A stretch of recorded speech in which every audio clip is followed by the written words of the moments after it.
अस्सलाम वालेकुम दोस्तों बड़ी अहम खबर ये है कि कल मियां मोहम्मद नवाज शरीफ साहब लंदन में प्रेस कॉन्फ्रेंस करेंगे। ये लंदन में मेरे ख्याल में प्रेस टॉक तो वो अक्सर करते हैं, लेकिन प्रेस कॉन्फ्रेंस बकायदा जो है वो मेरे ख्याल में शायद पहली दफ़ा या दूसरी दफ़ा लास्ट टाइम जब बिलावल भुट्टो जरदारी साहब तशरीफ लाए थे तब उन्होंने की थी। कल की जो प्रेस कॉन्फ्रेंस उसकी अहम बात यह है कि उसमें इस वक्त की हुकूमत की बड़ी जमात जो है पाकिस्तान मुस्लिम लीग नून की तमाम वो काबीना मौजूद होगी उनकी प्रेस कॉन्फ्रेंस में जब वो प्रेस कॉन्फ्रेंस करेंगे। तो ये बड़ी अहमियत की हामिल होगी कि पाकिस्तान की जो हुकूमत है इस वक्त उसके जो मेन इत्तेहादी है जिनसे वज़ीर आज़म साहब भी हैं शहबाज शरीफ साहब, वो जब कल प्रेस कॉन्फ्रेंस करेंगे तो वो सारी की सारी कैबिनेट जो है वहाँ बैठी होगी। अच्छा, इसमें जी, बिल्कुल डेफ़िनेट इसमें शहबाज शरीफ साहब जो हैं वो भी इसमें होंगे, इसमें राणा साहब हैं, इसमें सरदार याद सादिक साहब हैं, ख्वाजा साहब हैं, मरियम औरंगज़ेब है, इसहाक डार साहब, आबिद शेर अली साहब, ख्वाजा साद रफ़ीक साहब भी इसमें मौजूद होंगे। तो ये बड़ी अहम होगी। इस पे अब जो चीज़ें हैं वो हम आपको बताते हैं, जो मेन चीज़ें इसमें जो फ़ोकस है, जिन पर कल मियां मोहम्मद नवाज़ साहब बात करेंगे। वजूहात बताएँगे कि इमरान खान को हटाना क्यों ज़रूरी था, कि अगर मज़ीद इमरान खान रहता, क्योंकि इस वक़्त एक बड़ा प्रेशर बना हुआ है सोशल मीडिया पर या शायद मीडिया पर भी कि इमरान खान साहब का जो साढ़े 3 साल का गंद है, वो पीएमएलएन ने अपने सर पे क्यों लिया है?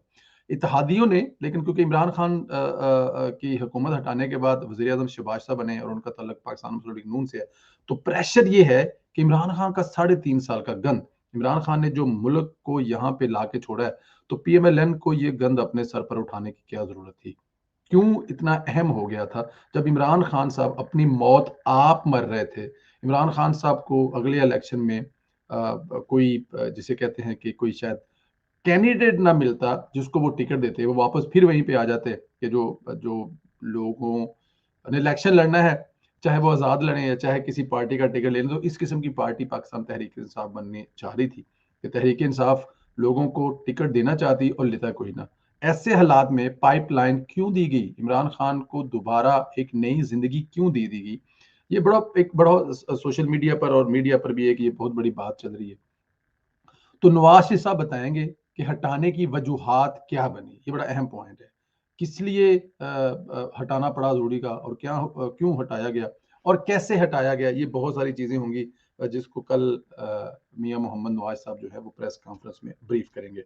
दूसरा अहम पॉइंट जो है वो ये है कि कल इमरान खान साहब जो हैं जो इंतखाबात बार बार कह रहे हैं और सोशल मीडिया पर और मीडिया पर बहुत ज़्यादा प्रेशर है कि इसको कैसे कि जितनी जल्दी हो सके इलेक्शन होने चाहिए और जितने भी इलेक्शन लेट होंगे उसका जो नुकसान है वो इत्तेहादी जमातों के साथ नून लीग को होगा और इमरान खान उसका फ़ायदा उठाएंगे। ये इस वक्त बहुत एक बहस है, बहुत सीरियस किस्म का तबका जो है वो, जिसमें पीएमएलएन के बहुत सरकर्दगा लोग जो हैं वो भी, उनका भी ये ख्याल है कि जितनी जल्दी इलेक्शन हो जाए उतना अच्छा है।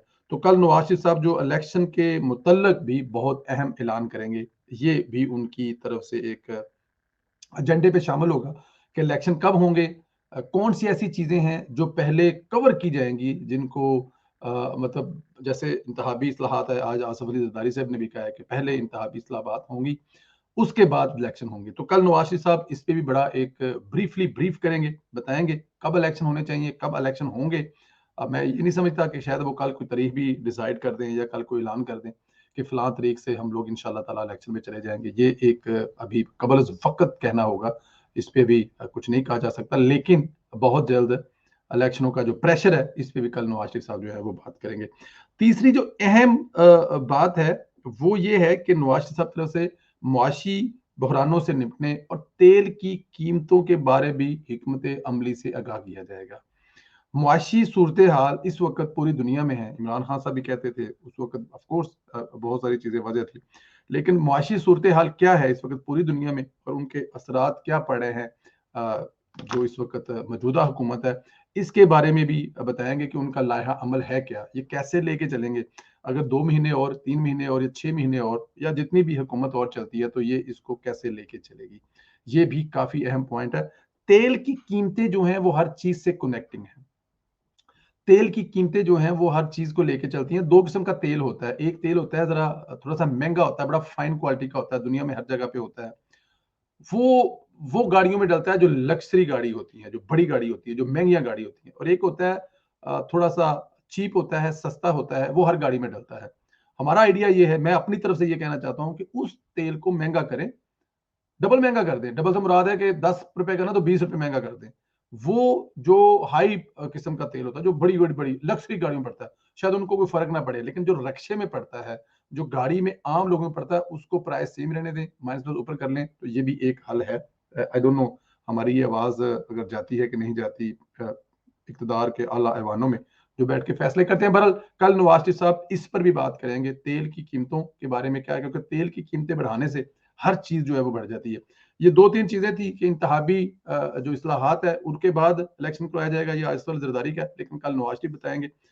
दूसरा, इमरान खान को हटाने की वजूहात क्या हैं, क्यों इमरान खान को हटाया गया, और तीसरा माशी सूरत हाल और तेल की कीमतों के बारे में।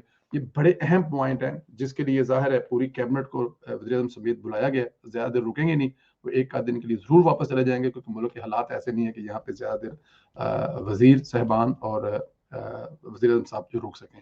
तो ये एक अहम अपडेट थी, मैंने कहा आपको बता दूं। कल इंशाल्लाह ताला इस पे प्रेस कॉन्फ्रेंस करेंगे मियां मोहम्मद नवाज साहब। अपना ख्याल रखें, मुझे इजाजत दें। खुदा